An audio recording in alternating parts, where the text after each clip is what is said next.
আপনারা দেখতে পাচ্ছেন যতদূর চোখ যায় শুধু পটল আর পটল। তো পটলের যা দাম কি জন্য এত বেশি সেটা হচ্ছে দেখেন পানির জন্য পটলের বলে আসছে কিন্তু পটল ধরছে না।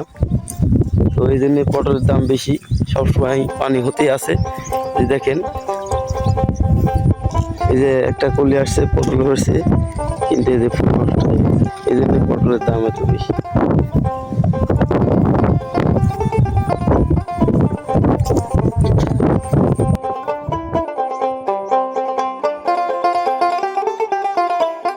বাপরে কি পটল দেখা দিল বন্ধুরা।